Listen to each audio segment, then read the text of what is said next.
डिम्पी अपने पति से जिद करती है, मुझे आज घूमने ले चलो। डिम्पी का पति जीत कहता है, आज मैं दुकान में बहुत काम है, आज नहीं जा पाएंगे। जीत की दवा की दुकान है, जिसकी वजह से जीत अपनी पत्नी के साथ जल्दी बाहर नहीं जा पाता था। जीत के ऊपर घर की पूरी जिम्मेदारी है। जीत अपनी माँ को घर का खर्चा देता है, जिससे डिम्पी को बुरा लगता है। जीत की पत्नी डिम्पी लड़ाई करती है, मुझे भी पैसे दो, सिर्फ अपनी माँ को ही पैसे देते हैं आप। जीत ने डिम्पी को खुश करने के लिए एक आइडिया सोचा। वो खुद न जाकर पैसे देकर डिम्पी को खुश कर सके। जीत की दुकान में एक चंदन नाम का लड़का काम करता था। जीत चंदन को बहुत मानता था, इसीलिए जीत ने अपनी बाइक की चाबी चंदन को दे दी। चंदन ने कहा, जाओ, तुम्हारी भाभी का कॉल आया है, उसके साथ थोड़ा काम से चले जाओ। चंदन डिम्पी के घर जाता है। डिम्पी घर के साथ बाहर काम से जाती है। जीत जब रात को घर आता है, डिम्पी से कहता है, अब तो तुम खुश हो ना, मैं बहुत बिजी रहता हूँ बिजनेस में, इसीलिए चंदन को तुम्हारे लिए भेज दिया। डिम्पी बाबू, मैं तुमको बहुत चाहता हूँ, बस थोड़ा काम की वजह से तुम्हें बाहर नहीं ले जा पाता। चंदन एक भरोसेमंद इंसान है, इसीलिए मैंने चंदन से कह दिया, तुम्हारी भाभी डिम्पी को जब ज़रूरत हो बाइक ले जाया करो। जीत डिम्पी को बहुत प्यार करता था, पर डिम्पी जीत से बहुत लड़ाई करती थी। जीत थके हारे अपनी दुकान से आकर आराम करना चाहता था। डिम्पी जीत के प्यार से बात नहीं करती थी और बहुत लड़ाई करती थी। जीत डिम्पी का बहुत दुलार उठाता है, डिम्पी उसे लड़ती रहती है। जीत डिम्पी को प्यार से गुड़िया ही कहता था। ऐसा ही समय बीतता गया और डिम्पी एक दूसरे के साथ घूमने लगे। अलग ही सुकून मिलता था। जीत अगर डिम्पी को कहता, आज मैं तुमको घुमाने ले चलूँगा, डिम्पी बहाना बना देती, आज मेरा सिर दर्द हो रहा है, फिर कभी चलते हैं। धीरे धीरे डिम्पी और चंदन का प्रेम परवाना चढ़ने लगा। डिम्पी और चंदन अब दूर दूर जाते। अब चंदन जीत से झूठ बोलता काम से जा रहे हैं और वो डिम्पी के साथ जाता। डिम्पी चंदन प्यार में अंधे हो गए थे। डिम्पी भूल गई कि वो अपने ससुराल में रहती है। डिम्पी के कमरे में बैठा जीत जब तक दुकान से नहीं आता, चंदन अकेले डिम्पी के कमरे में बैठा रहता है। किसी अनजान इंसान का अपने बहू के इतने करीब जाते देख जीत की मम्मी को अच्छा नहीं लगता था। एक दिन जीत की मम्मी जीत से कहने लगी, बेटा, जब तुम नहीं रहते हो तो चंदन घंटों बहू के पास बैठा रहता है। यह सब ठीक नहीं है कि बाहरी कोई इंसान का इतना ज़्यादा घर में रहना। जीत अपनी मम्मी से कहता है, मम्मी, चंदन को मैं बहुत अच्छे से जानता हूँ। चंदन डिम्पी को अपनी बहन जैसे समझता है। मुझे चंदन पे आंख बंद करके भरोसा है, वो मुझे कभी धोखा नहीं दे सकता। डिम्पी और चंदन के प्रेम प्रसंग के बारे में पूरे मोहल्ले को पता था। जीत पे भरोसे का ऐसा पर्दा पड़ा था, बस उसको ही नहीं दिख रहा था कि चंदन और डिम्पी में क्या चल रहा है।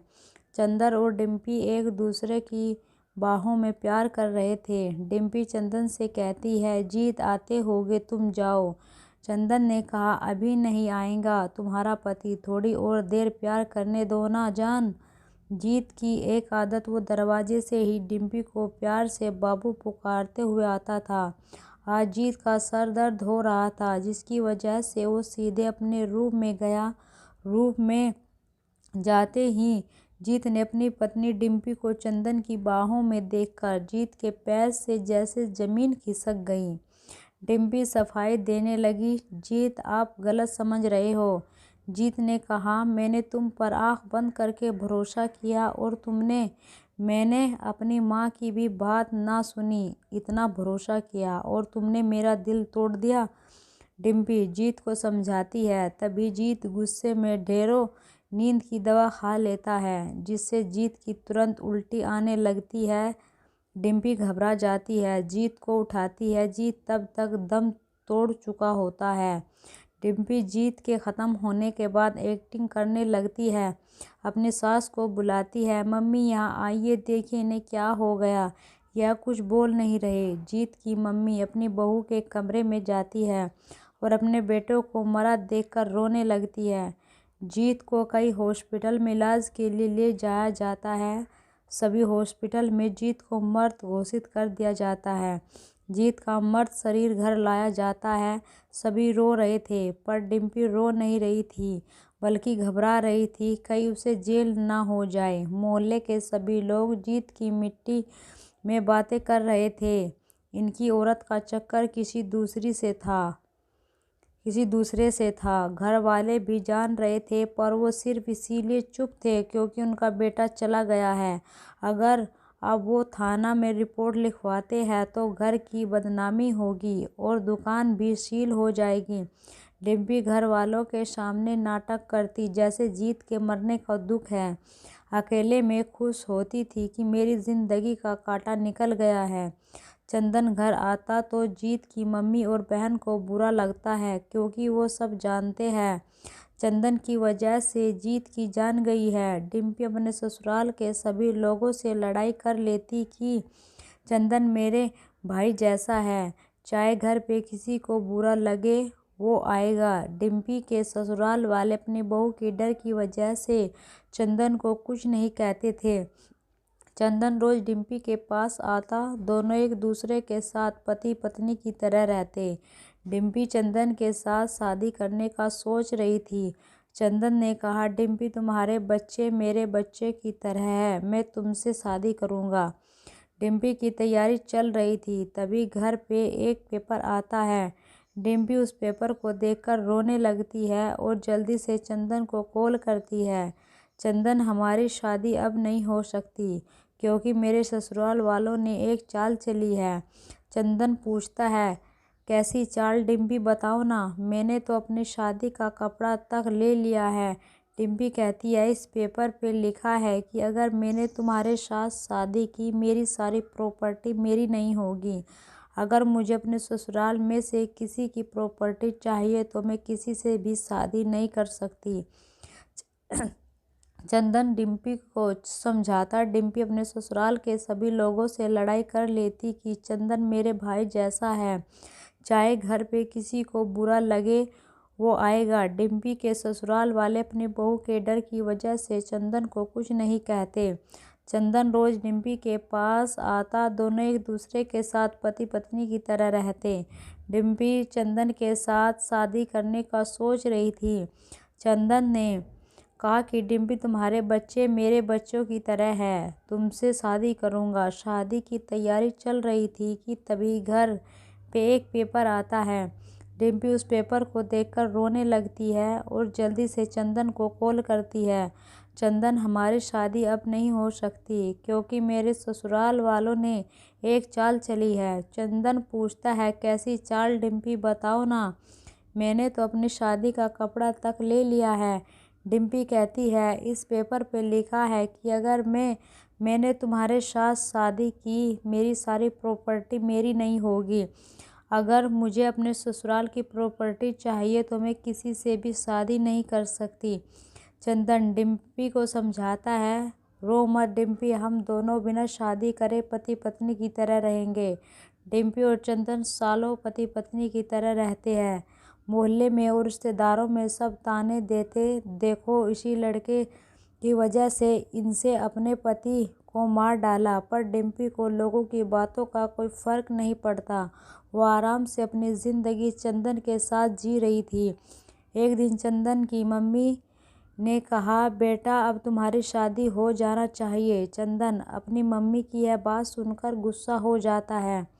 मम्मी, आज से मुझसे शादी की बात ना हो, मैं किसी से भी शादी नहीं करूँगा। घर वालों ने बहुत जोर डालने पे चंदन मान गया। चंदन का रिश्ता फिक्स हो गया दूसरे शहर की अनजान लड़की के साथ, जिससे चंदन और डिम्पी के बारे में लड़की वालों को पता ना चले।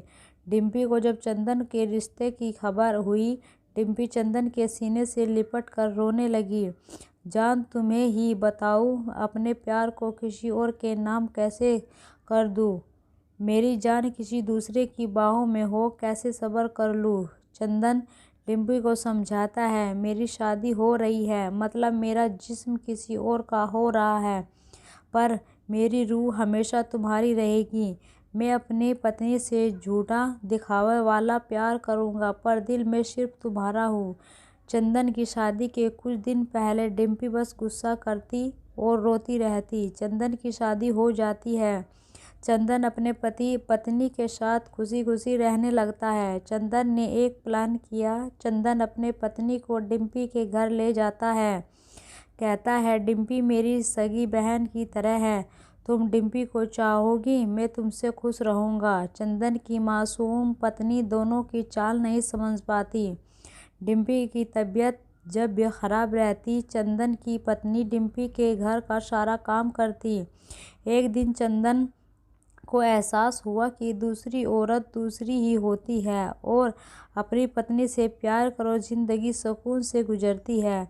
चंदन और डिम्पी के घर कम जाने लगा। अब चंदन अपनी पत्नी को दिल से चाहने लगा। चंदन की पत्नी शादी के 3 साल बाद प्रेग्नेंट हो गई। कहते हैं ना दोस्तों, ऊपर वाले की लाठी पे आवाज़ नहीं होती।